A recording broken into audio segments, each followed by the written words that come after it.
আসসালামু আলাইকুম গাইস, কেমন আছেন সবাই? আশা করি সবাই ভালো আছেন। আলহামদুলিল্লাহ, আল্লাহর রহমতে এবং আপনাদের দোয়ায় আমিও কিন্তু অনেক ভালো আছি। এখন আমরা গাইস তাইফ থেকে গাড়ি নিয়ে সোজা মদিনার দিকে যাচ্ছি। মক্কার উপর দিয়ে মদিনায় যাব এবং আসার সময় মক্কায় উমরা করে এরপর ফিরবো, এই নিয়াতেই বের হয়েছি।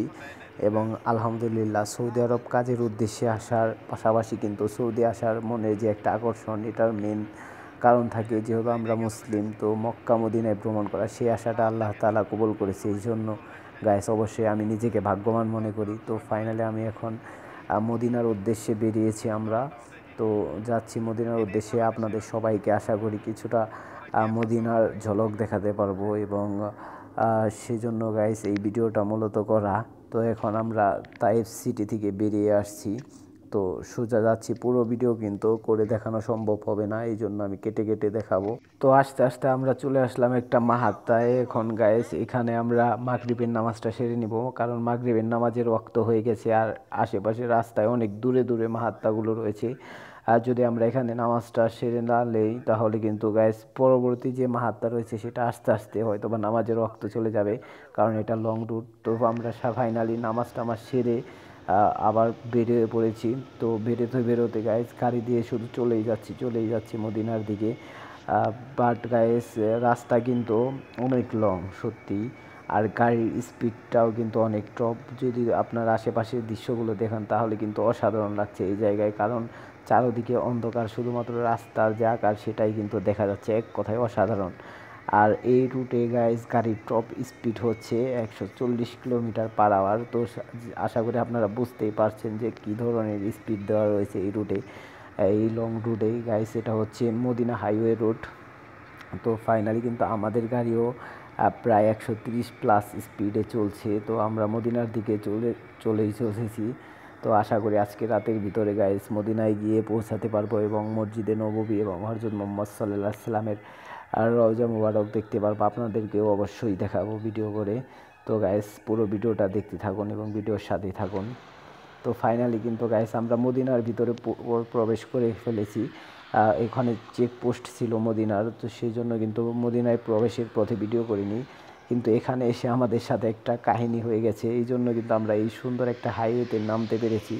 এই জায়গাটা কিন্তু অসাধারণ। যদিও আমাদের এখানে নামা হতো না, এই আমার খালাতো ভাই রাসেল ভাই সে কিন্তু এখানে দাঁড়িয়ে রয়েছে এবং পাশে গাড়ির পাশে আমার মামাকে দেখতে পাচ্ছেন, আওয়াল মামা, সে কিন্তু গাড়ির এমার্জেন্সি লাইট অন করে দিয়েছে এবং পাশে দাঁড়িয়ে রয়েছে, কারণ আমাদের যে গাড়িটা কিন্তু গাইস ফুল রিফিউল করা ছিল। তারপরেও কিন্তু এখানে সে ফিউল শেষ হয়ে গেছে। যদিও আমার মামা ভাবছিল যে আশেপাশে আরও যে ফিউলের স্টেশন আছে সেটা পাবে এবং সেখান থেকে রিফিল করে নেবে, বাট এই ব্রিজে আসা পর্যন্ত কিন্তু রিফিউলের স্টেশন পাইনি। সেজন্য কিন্তু গাইস আপনার মামা দেখতে পাচ্ছেন ফিউল করেছে। আমরা এখানে একটা জোগাড় নিয়েছি, একটা ইন্ডিয়ান ভাইয়ের কাছে লিফট চেয়ে এবং সেখান থেকে গ্যালনে করে কিন্তু গাইস পাশের মাহাত্তায় থেকে ফিউল নিয়ে আসা হয়েছে এবং সেই ফিউল কিন্তু গাইস গাড়ির ভিতরে লোড করা হচ্ছে।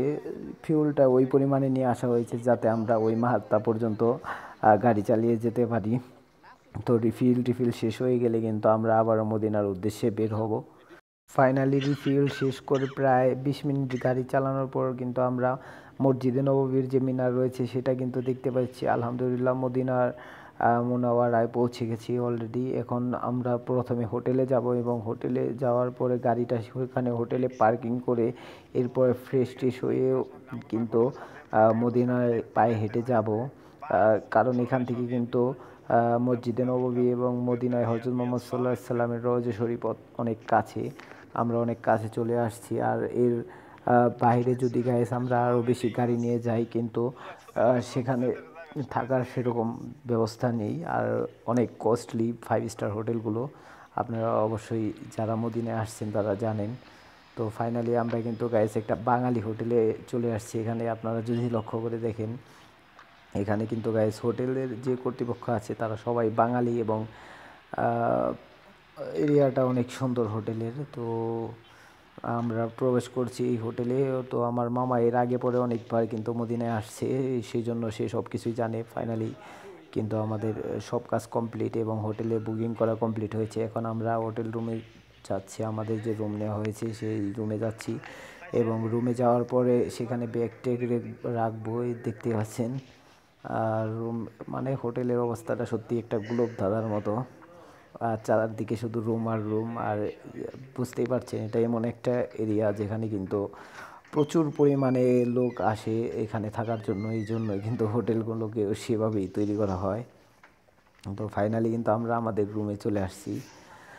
এখন রুমের ভিতরে ঢুকাই, দেখতেই পাচ্ছেন 5টা বেড রয়েছে রুমের ভিতরে। আর আমরাও কিন্তু 5জন লোক রয়েছি, তো 5জনের জন্য কিন্তু 5টা বেড, আলাদা একটা সিঙ্গেল রুমের ভিতরে 5টা আলাদা আলাদা বেড রয়েছে। তো গ্রুপ ধরে মদিনায় আসলে এটাই সুবিধা।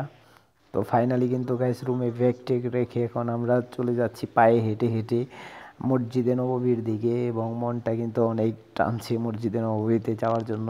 তো ফাইনালি চলে আসছি হযরত মুহাম্মদ সাল্লাল্লাহু আলাইহি সাল্লামের রওজা, যেখানে শায়িত রয়েছেন আমাদের প্রিয় নবী হযরত মুহাম্মদ সাল্লাল্লাহু আলাইহি সাল্লাম, সেই মসজিদে নববী এবং সেই মদিনা শরীফে।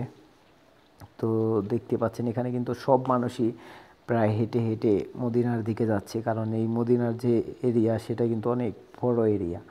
তো গাড়িটা অনেক পিছনে পার্কিং করে এরপরে কিন্তু হেঁটে হেঁটে যেতে হয় মসজিদে নববীর দিকে।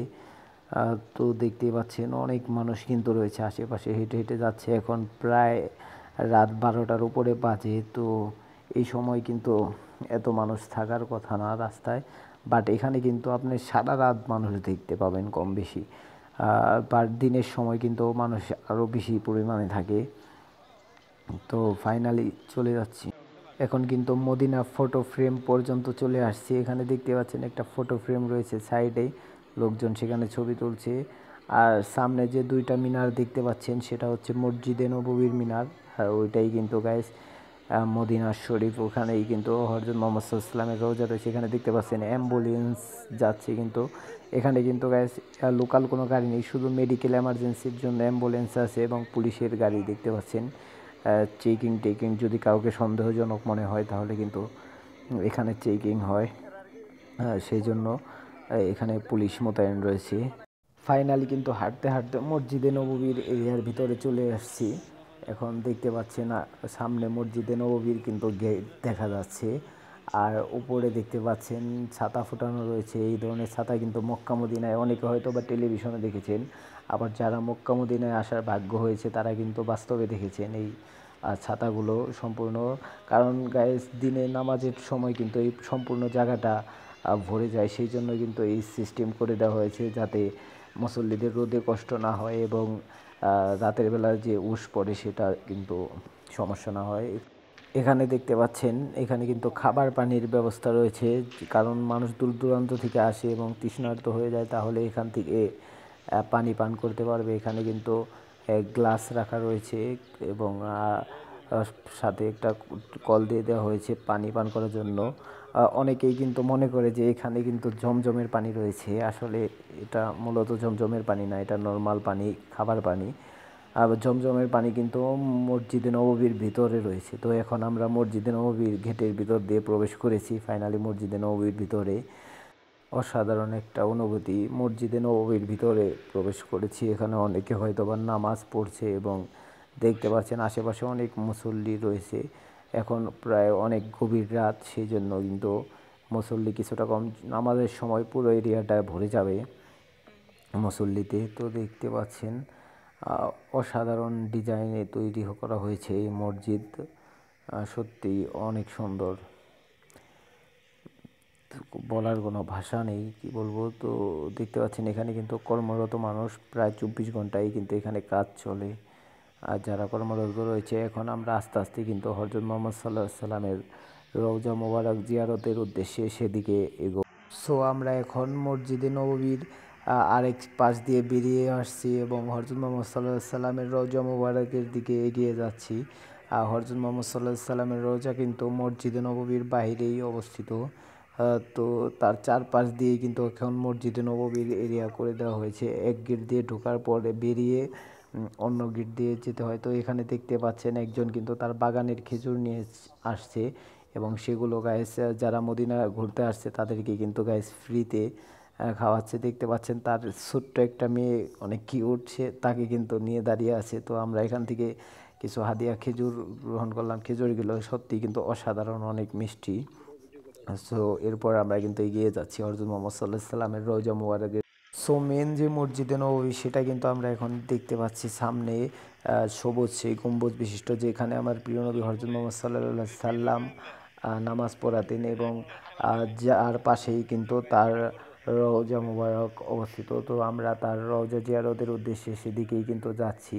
আর এই মসজিদে নববীর চারপাশ দিয়ে কিন্তু এখন মসজিদে নববীর এরিয়া করে দেওয়া হয়েছে। এখন না, এটা অনেক আগে থেকেই করে দেওয়া হয়েছে। আর তার মাঝখানেই কিন্তু হযরত মুহাম্মদ সাল্লাল্লাহু আলাইহি সাল্লামের যে মসজিদে নামাজ পড়াতেন, যে মসজিদে নববী, সেটা কিন্তু অবস্থিত। তো আমরা এখন যাচ্ছি হযরত মুহাম্মদ সাল্লাল্লাহু আলাইহি সাল্লামের রওজা মুবারক জিয়ারতের উদ্দেশ্যে সেদিকে। সো আমাদের এখন এই গেট দিয়ে প্রবেশ করতে হবে। এরপর কিন্তু হযরত মুহাম্মদ সাল্লাল্লাহু আলাইহি সাল্লামের রওজা মুবারকের সামনে দিয়ে চলে যাব। সোজা এই ব্যবস্থাটা করা হয়েছে এখন গেট দিয়ে।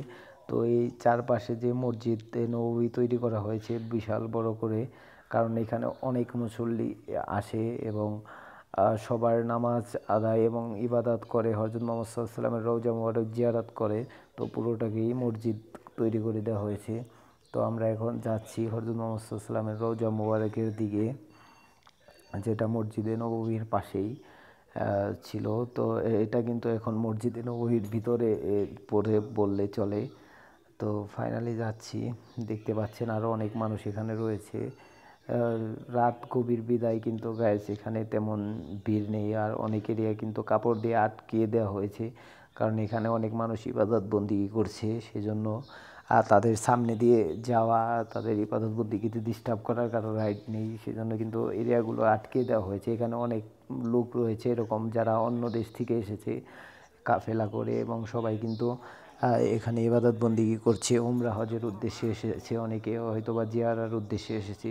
তো ফাইনালি কিন্তু গাইস আমরা পৌঁছে গেছি আমার প্রিয় নবী হযরত মুহাম্মদ সাল্লাল্লাহু আলাইহি সাল্লামের রওজা মুবারকে। এখানে দেখতেই পাচ্ছেন এখানে কিন্তু অলরেডি 2টা কবর রয়েছে।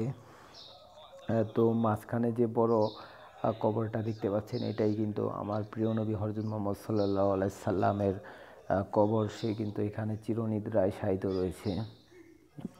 তো এইখানে গাইস পৌঁছানো পারা সত্যি অনেক সৌভাগ্যের ব্যাপার। আর গাইস এত রাত্রে এসেছি বিদায়, এখানে কিন্তু তেমন ভিড় নেই, অনেক করে দোয়া দরুদ সব কিছু পড়ে জিয়ারত করা সম্ভব হয়েছে। যদিও এই ভিডিওতে আমি এখন কথা বলছি, এই ভয়েস ওভারটা কিন্তু গাইস পরে লাগানো, কারণ আমি কিন্তু ওখানে যখন পৌঁছেছিলাম তখন শুধু হযরত মুহাম্মদ সাল্লাল্লাহু আলাইহি সাল্লামের জিয়ারতের উদ্দেশ্যে দোয়া দরুদ পাঠ করেছি।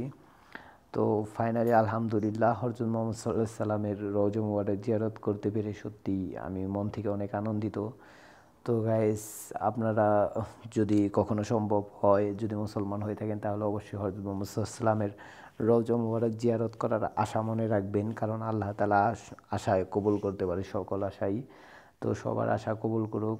তো সবাই ভালো থাকবেন, সুস্থ থাকবেন। Tata, bye bye.